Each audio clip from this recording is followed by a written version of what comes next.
जी, इस वक्त हम वज़ीर आला हाउस में मौजूद हैं और यहाँ पर सुबह भर के जितने भी आम शहरी या कारकुनान हों, आज वो खुली कचहरी में वज़ीर आला हाउस में मौजूद हैं। शुक्रिया वज़ीर आला साहब, सोनो न्यूज़ से गुफ्तगू करने के लिए। वज़ीर आला साहब, आज मैंने देखा कि एक ज़िले की बात नहीं है, पूरे सूबे की आवाम आई हुई है और आपसे अपने जो दुनियावी मसाइल हैं वो हल करवा रही है। तो क्या ये फ़र्स्ट टाइम ऐसा हुआ या नहीं सिलसिला चलता रहा, आज आपने हमें मुलाकात का मौका दिया? बिस्मिल्लाहिर्रहमानिर्रहीम। ये तो हमारा हर जुमे को होता है पब्लिक डे। तो कभी कभी अगर मैं अवेलेबल ना हूँ तो फिर नहीं होता, लेकिन रूटीन में पहले दिन से ही हो रहा है माशाल्लाह। और लोग आते हैं, काम होते हैं उनके, तो ये लोगों के लिए एक दिन मैंने रखा हुआ है, उसी में ही ये सारा प्रोसेस चल रहा है, पहले दिन से चल रहा है। इल्ज़ाम लगाया जाता है कि सिर्फ DI खान के लोग आते हैं, लेकिन हमने देखा हज़ारा से भी आए हुए हैं, इसी तरह दूसरे डिस्ट्रिक्ट से भी आए हुए हैं। ज़्यादातर वज़ीर आला साहब क्या मसाइल सामने आ रहे हैं आम शहरियों के? सबसे जो बड़ा मसला है वो रोज़गार का है। मेन मसला रोज़गार का है, और रोज़गार जो है वो सरकार की बात होता नहीं है, और इसलिए ज़्यादा इशू बन जाता है। तो इसलिए हम जो फोकस कर रहे हैं वो यही कर रहे हैं कि अपने ज़िले सूबे को हम खुद कफ़ील करें, और हम जो अभी ट्रांसमिशन लाइन बिछा रहे हैं अपनी इंडस्ट्री को फिर बिजली देंगे उससे। तो उसकी मेन वजह यही है कि ताकि इंडस्ट्री लगे और एक इंडस्ट्रियल रेवोल्यूशन यहाँ पे लेके आए, जो कि हमारा इंशाल्लाह आ रहा है। जो हमारी बिजली इस वक्त बन रही है तकरीबन 800 मेगावाट, जो हमारा टारगेट है कि हमने 2028 तक मुकम्मल करनी है। पूरी ना भी हो मुकम्मल तो आधी इंशाल्लाह मुकम्मल कर लेंगे। तो उससे जब सस्ती बिजली देंगे तो फिर सारा जो है इंडस्ट्री के भी में आएगी। ट्रांसमिशन लाइन जो है हमने 18 अरब रुपए की लागत से शुरू कर दी है उसकी, तो तब ये प्राइवेट सेक्टर साथ आएगा तो मसला हल होगा। साथ साथ हमने अभी माशाल्लाह कुछ प्रोजेक्ट्स और शुरू किए हैं रोज़गार के हवाले से, जिसमें एहसास रोज़गार है, जिसमें आपका नौजवान रोज़गार है, जिसमें नौजवान हुनर है, जिसमें डिफरेंट हमारी कैटेगरीज हैं, और जो डिग्री होल्डर हैं उनके लिए भी और जो आम लोग हैं उनके लिए भी। तो हम उनको लोन दे रहे हैं, इंटरेस्ट फ्री लोन दे रहे हैं।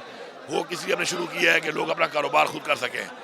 साथ साथ दूसरा जो हमारा एक मेन अभी तक फोकस है वो इस चीज़ पे है कि हमारे जो स्किल ट्रेन लोग हैं जिन्होंने डिग्री ली हुई हैं, स्पेशल टेक्निकल एजुकेशन को हम प्रमोट कर रहे हैं और बेहतर स्किल ट्रेनिंग दे रहे हैं, ताकि वो हमारा जो लोग हैं वो बाहर जाके खाली मजदूरी ना करें, बल्कि प्रॉपर एक डिग्री के साथ ट्रेनिंग के साथ जाएँ और एक अच्छा काम रोज़गार कर सकें बजाय सिर्फ मजदूरी करने के।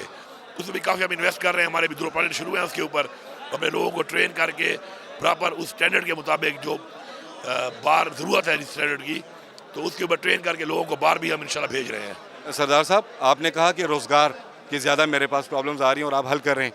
आप क्या समझते हैं ज़िला वाइज आने वाले वक्तों में आप इसके लिए कोई मैकेनिज़्म तैयार कर रहे हैं कि लोगों को रोज़गार मिल सके? ये मैंने पहले तफसील आपको बताई है। तो मुख्तलिफ जो है ना, ये मुख्तलिफ वही वाले सेक्टर्स हैं जिसके अंदर किसकी फाइल है।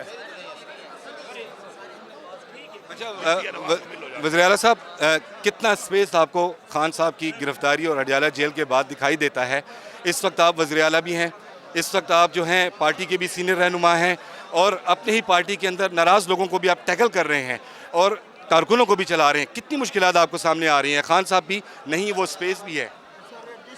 देखिए जी, जहाँ तक बात है पार्टी की, तो पार्टी तो सारी बात है, हमारी अब जिम्मेदारी है उस हवाले से अपने लोगों को जितनी हिम्मत हमारे बस में है। हमारी पार्टी की तहरीक है जो हमारी पार्टी साथ हो रहा है, और खान साहब इस वक्त जेल में है बेगुनाह। तो हम अपनी पूरी कोशिश कर रहे हैं कि लोगों को ये बताएं कि इस वक्त ये टाइम जो है लेग पुलिंग का नहीं है। आपस की कशमकश से निकल कर हमें फोकस करना चाहिए इमरान खान की रिहाई पे और पार्टी के जो हालात चल रहे हैं उससे निकालने के लिए। तो मेरा तो मेन फोकस सारा उसी के ऊपर ही है। बाकी ज़ाहिर बात है, गुरबंदियाँ जैसी पार्टी बड़ी होती है, गुरबंदियाँ भी होती हैं, और फिर ज़ाहिर बात है कुछ लोग जो हैं वो उनको मुतमईन करना हमारे बस की बात भी नहीं होती, क्योंकि अल्लाह की ज़ात मुतमईन कर ले इंसानों को बड़ी बात है। तो इंसान तो हम कुछ भी नहीं है, लेकिन हमारी पूरी कोशिश है कि हम पूरी कोशिश करते हैं कि जो भी हमें जिम्मेदारी दी जाती है, और जब भी पहले भी दी गई है अल्हम्दुलिल्लाह हमने उसमें भरपूर कोशिश की है, भरपूर उसमें हिस्सा लिया है। बाकी इंसान तो कोशिश कर सकता है, फैसला तो अल्लाह ताला करता है। सरदार साहब, लास्ट क्वेश्चन करूँगा, आप बिज़ी हैं, बहुत ज़्यादा बिज़ी हैं, सिर्फ आप इतना बताएं क्या 1 पॉइंट एजेंडे के तहत हमारी इत्तलात के मुताबिक आपने हमेशा सीनियर क़यादत को कहा कि खान की रिहाई के लिए मैदान में निकला जाए, क्यों एक पेज पे नहीं हुआ जा रहा? ये लास्ट मेरा क्वेश्चन है और आप यकीनन इस पर रिस्पॉन्ड करेंगे। जी, हम सब उस लिहाज से तो एक पेज पे ही हैं, और कुछ मखसूस लोग ही हैं और कुछ मखसूस एक एजेंडे पे एक काम हो रहा है बेसिकली। और बहुत सारा जो है हमारे जो मुखालफीन हैं उन्होंने भी कुछ ऐसे पेजेस और कुछ ऐसे जो है ना सोशल मीडिया के नेटवर्क अभी उन्होंने जनरेट किए हुए हैं कि जो इसी काम पे लगे हुए हैं कि पार्टी के लोगों को डिस्क्रेडिट करें और पार्टी के दरमियान जो है इख्तिलाफ पैदा करें, और उसमें जारी बात है कुछ हमारे भी नासूर होंगे जो किरदार अदा कर रहे होंगे। तो मेरा सबको एक ही मैसेज, इस तरह खान साहब ने भी मैसेज दिया कि कोई भी तकसीम पार्टी में अगर करता है, चाहे वो बड़े से बड़ा है या छोटे से छोटा है, और किसी भी फोरम पे करता है, चाहे वो सोशल मीडिया है, चाहे वो इलेक्ट्रॉनिक मीडिया है, चाहे वो प्रिंट मीडिया है, या कोई भी फोरम है अगर, तो उसको खान साहब ने कहा मैं खुद पार्टी से निकालूंगा। तो मेरी ये रिक्वेस्ट है कि आप सब ने तकसीम के बजाय मुत्तहिद होना है इस वक्त, और जंगें तभी जीती जाती हैं जब आप मुत्तहिद होते हैं। दुश्मन आपको कमज़ोर करेगा। तो बड़ा एक मशहूर था ना, एक ज़माने में कहते थे कि if you can't beat them join them.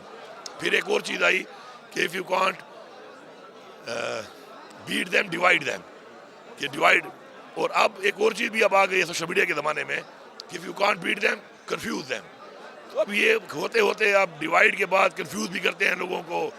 तो लोगों को समझना चाहिए, और मेरा जो ज़ाती मशवरा है और रिक्वेस्ट है वो यही है कि जब आप फोकस नहीं रखते अपनी मंजिल के ऊपर, तो मंजिल फिर हासिल करना मुश्किल होता है। तो मंजिल पे फोकस करें, टारगेट पे फोकस करें। आपका लीडर एक है, आपका एजेंडा एक है, आपकी पार्टी एक है, आपका मकसद एक है। तो उसके बाद फिर अगर आप डिट्रैक होंगे और डिट्रैक होकर आप फोकस वहाँ से हटा के राइट लेफ्ट अपने आप को करेंगे, तो फिर मंजिल हासिल करने में मुश्किलात होंगी। तो हमारा जो मकसद है वो उसमें डिले आएगा। तो हमारी कोशिश ये होनी चाहिए कि खान साहब हुक्म के मुताबिक तकसीम के बजाय मुत्तहिद होकर मुकाबला करना चाहिए। बहुत शुक्रिया वज़ीर आला साहब। इस वक्त सरदार अली अमीन गंडापुर ने सुनो न्यूज़ से खुद गुफ्तगू की।